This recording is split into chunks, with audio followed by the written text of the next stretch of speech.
Okay, here we are in the Boeing 787-10, so the biggest version. Again, Cathay Pacific, flying to Hong Kong, Kai Tak, of course, because why would we ever land at Hong Kong, Kok? Boring airport. We've got air traffic control with VATSIM, which is a nice addition. We were flying the, I believe it was the Tamto arrival. Let me just quickly check the name. Arrival. Tamto 13, ILS 13 transition, which is basically a big long route out over the sea from north of China. We were kind of coming from Kathmandu. The reason why we did that, I think, is due to the China RVSM differences, because they operate on meters, which means everything is about 100 feet higher than it would be in normal RVSM airspace, which is what Hong Kong uses. So that long dogleg allows us to kind of get back onto normal RVSM airspace during the entire descent, which means that the air traffic controllers can make sure that we're actually not going to have a problem with any other traffic while we start descending. So we're cleared to Gulf, and we've been told to descend to hit Gulf at 6,000 feet. So we've got that programmed into our FMC here. Not even an FMC, this is the, I can't remember what this is called, mode control display. So we've set 6,000. You can see roughly, actually this is a very good mod, the Boeing 787 is probably going to make that there. Looking at this green line, there's Gulf just before, and that's constantly sort of swinging between Gulf and Shallow 1. We're within 30 miles now, so we need to be below 250 knots of Gulf. That's one of the approach restrictions. Within 30 miles of Approach, kilometer 606, holding point Juliet 1, ready for departure. We need to be slow. 260, right, with takeoff, between 100 degrees to 10 knots. And clear for takeoff, 7, right, kilometer 606. Just see if I can change this audio. Properties. Okay, let's see if we've got a volume mixer here.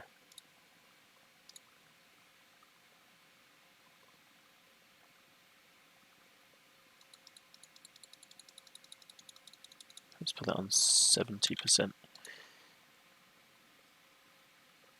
Close. Okay, that should be a bit better.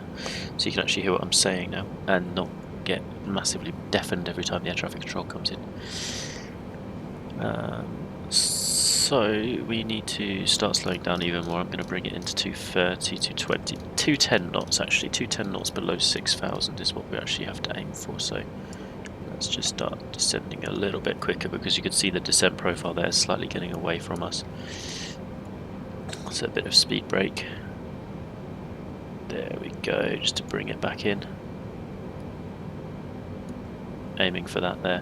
We've set our approach speed now, so we've got our approach speed. Actually, we're going to use 141 knots now. Slightly adjusted. We've got 3,400 meters to land, so I'm going to set auto brake 2. Again, it's going to be the IGS approach, so this is the right-hand turn over Kowloon, which I've now practiced, and hopefully, I mean, I'm just using this for the initial approach, but actually I find this autopilot head-up display actually pretty useless. It completely gets rid of your kind of visual references, and I'm actually always looking at this here, the vertical speed, because close to landing that needs to be kind of monitored, because you are aiming for a certain descent rate to maintain a 3-degree glide path, and then you kind of want to be just aware of what your vertical speed's doing as well when you make the flare. And on this PFD that's in the heads-up display, there's absolutely no vertical speed mention. The only thing I can see is flaps, so I need to put flaps 1 in and flaps 5 and set the speed bug to the flap 5 speed, so that's about there, 205 knots.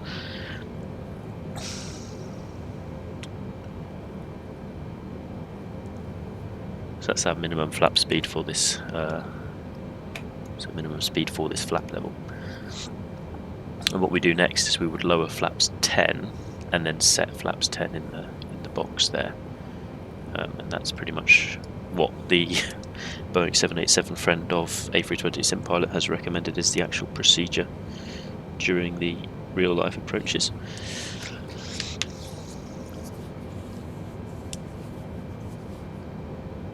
Yeah, we'll just keep flying in. So the actual approach isn't too tricky. We're just looking at this straight in almost because we're coming from the right direction this time. Normally you kind of fly a bit of a loop around. So it's going to be pretty much a straight into the IGS. Down the IGS with the Hong Kong scenery kind of coming into sight. That's going to look pretty spectacular. Here's the current front airport. This is the new airport here. And we've also got Macau here on the left-hand side. Well, in real life there is a humongous like bridge connecting Hong Kong to Macau, which I don't think you can see. Probably isn't within the draw distance yet, but basically it connects Cheplap Kok, and then there's a motorway going all the way across to a big terminal here. The reason for the terminal was again kind of interesting because Hong Kong is left-hand drive, so everyone drives on the left-hand side of the road due to the old British system. That's never been really changed, but what it means is that there needs to be big terminals where all of the traffic can be switched over to right-hand traffic when they get to the other side where Macau was, because Macau used to be, I think, a Portuguese colony which always used to drive on the right, and they still do, even though it's now also part of China. So those are some random interesting things that happen due to basically history. So yeah, just coming in over the island. We're kind of going a bit slow, but actually by the time we get to Gulf at 6,000 feet, you know, we'll be happy for going this slow. I've got my speed brakes now just set to arm. We don't actually need those anymore, so hopefully the rest of the speed control can be done with the flaps and gear. I'm going to set auto brake free actually because it's quite likely that I'm going to overfly this landing slightly. I still haven't quite got used to the flare capabilities on this aircraft. No idea if I started the video too early, but you can hear me waffle on for a bit first. Above Hong Kong we've got Shenzhen, which is the district where if you ever buy goods from eBay that come from China, they typically get shipped out of Shenzhen. And I think this is probably due to its proximity to Hong Kong, and also the reason why Hong Kong is such a major trade area, you know, for the Brits, for everyone really. It's always been an advantageous location because it's on this massive river delta here. I think this is the Pearl River Delta, and then South China Sea, we've got Japan over there somewhere, Korea, Indonesia and Malaysia, Vietnam's over this way. So there's a lot of places connected up by Hong Kong.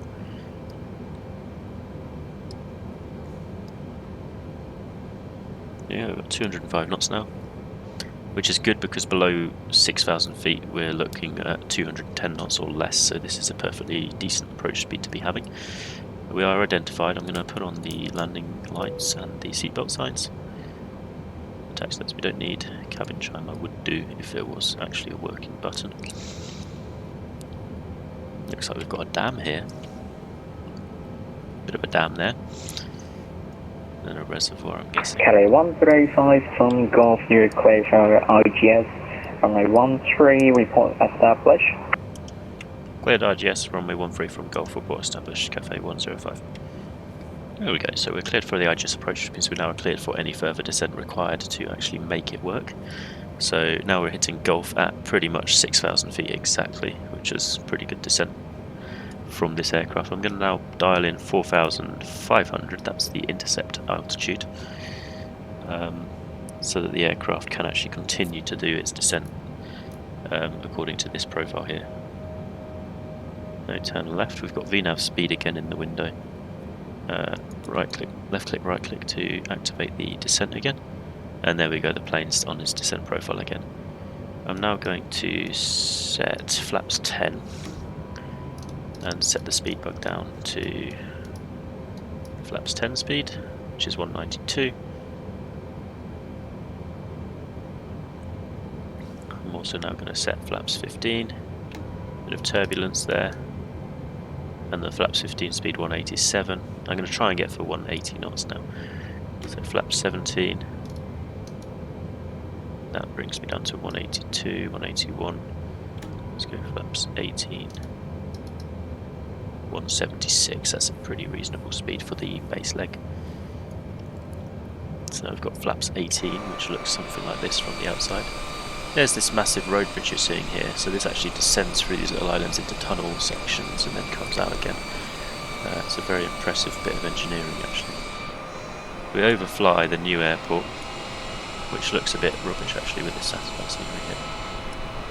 But it does get better as we get closer and closer. So I'm going to allow armed localizer mode, which just seems to put straight away the approach mode in. We now fly 045 degrees from shallow 1 and DB, which takes us to this point D15, which should then line us up nicely with the IGS.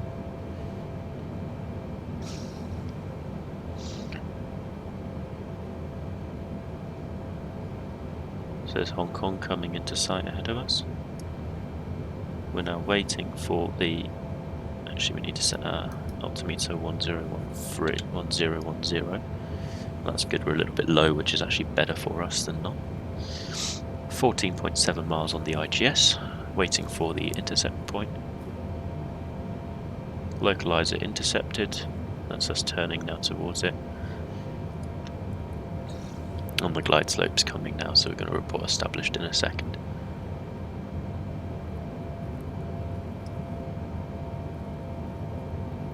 My computer's making roughly the same noise as a jet engine. I've got an RTX 3070 from Nvidia. The Founders Edition one, actually, I was pretty lucky to get my hands on it. But it does sound like a jet noise when it's working hard. Okay, so there we go, descending down the glide path, and the plane can't maintain speeds properly anymore. So let's set flaps 20 and set the speed bug down to 171. There you go, the glide path comes back up and the plane descends a little bit less quickly. Hong Kong approach Cafe 105 heavy established. Cafe 105, runway 13, clear to land, Hong Kong to 309 at 0 degrees 12 knots. Good, land runway 13, Cafe 105. So a bit of a side wind by the sounds of it, 030 degrees at 13 knots, so that's going to be coming from the left hand side. So we probably want to make a slightly later right turn, as the wind's going to push us around.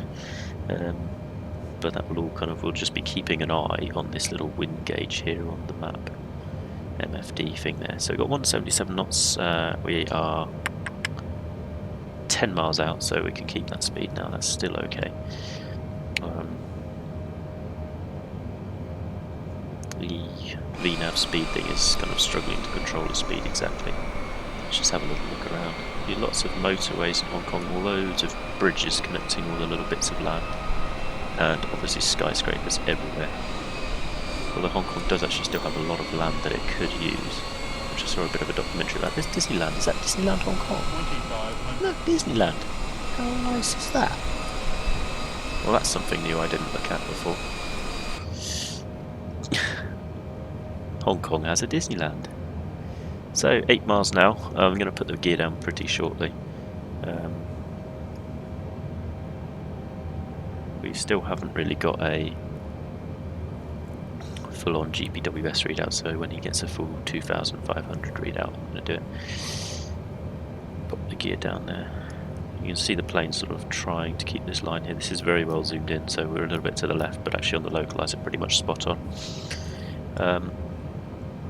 Let's chuck in flaps 25, which means we can reduce down to 150.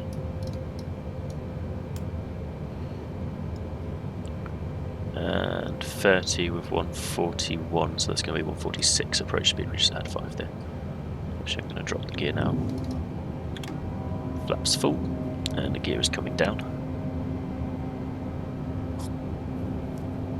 Looking out for the sign. Gear down, there we go. 2,000 feet on the radio altimeter. Coming in over... Blimey, this flight simulator has some good graphics. Compared to what I used to play on FSX and Microsoft Flight Simulator 2004 FS9, this is leaps and bounds ahead. Well, it should be, it's about 20 years later. There's Disneyland over there, all the ships in the Hong Kong harbour. This bridge always used to give me the bejeebies, but actually it's still quite safely out of reach. I have a feeling this might not have been there during the 1995 era when this approach was flown on a daily basis. So there are a few skyscrapers that don't quite fit in. I'm just going to whack up the volume a bit so I can actually hear the call-outs, because that's what I need to judge my flare. Okay, getting a bit crazy with the wind. So there we go, autopilot off. Let's fly it manually. I'm just going to be vaguely following the flight director, not too much though, because it is a bit erratic, a little bit too quick on the final approach. Makes some pretty over-adjusting motions there, trim down a bit. So I've got 2 trim buttons on my joystick, as you would have in a real Boeing and Airbus, so just constantly going to be trimming up and down while we're going to keep the aircraft attitude proper. You've got 150 knots, I'm seeing the checkerboard. I don't really want to go too far to the left due to these high-rise buildings, and at some point the scenery is going to re-render. That tends to happen here, because there's a bit of an exclude and flatten for Hong Kong. Right, so I've got some wind, 22 knots at the moment from the left, so let's make a later left turn. This is going to be quite a bizarre crosswind landing, actually. Ooh, scary. Right, 1 mile out. Still okay, still okay. There's the front leading light, so I'm just going to follow that roughly. Let's trim back up, trim back down, trim it all around. There you go, a bit to the left now, which is actually as planned. With Cathay Pacific, they often did this little cheeky dart to the left just to keep the final approach quite good. Runway and visual. So now I'm going to start my right turn now.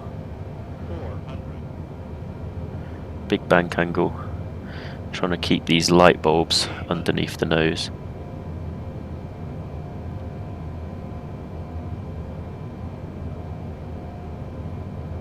Keep our ascent rate down.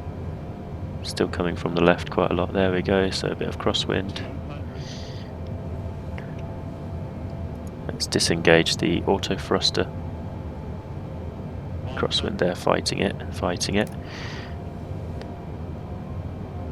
50, 40, 30, 20, 10.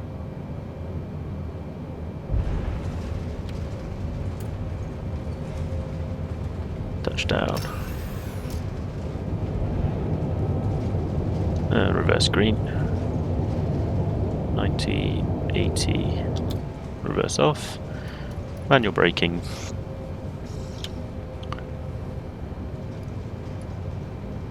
And we're aiming for the left here. Try and get it all the way down. We need about 8 knots to make this turn properly. There we go. A bit of power.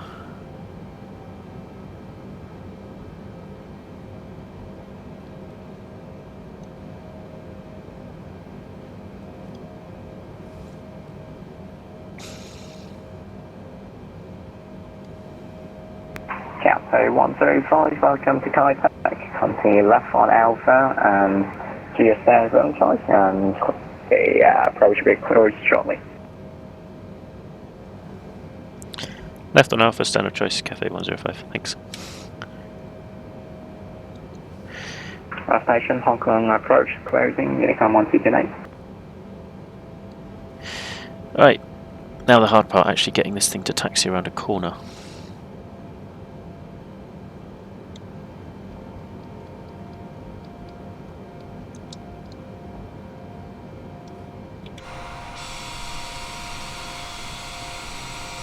You see, it's a hard one to go.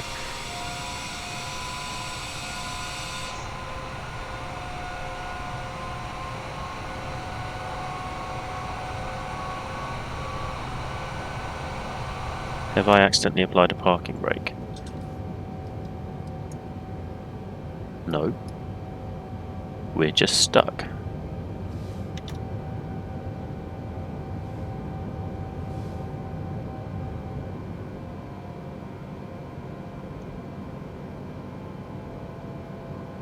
There we go.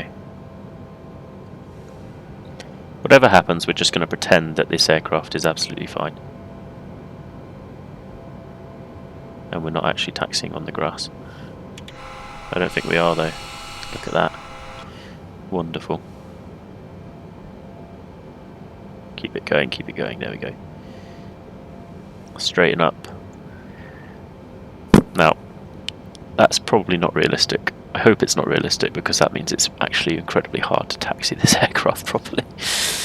There you go, let's bring the speed up. I'm going to use the heads-up display for taxi because it's got a nice ground speed indicator on it. So on the right-hand side we have a few cool buildings. This one here, on the right, far right next to the ship, has even got an updated virus advertisement there. Mega box with IKEA. Looking over the harbour. So all these things are actually there in real life. We've even got a bit of a battleship there as well.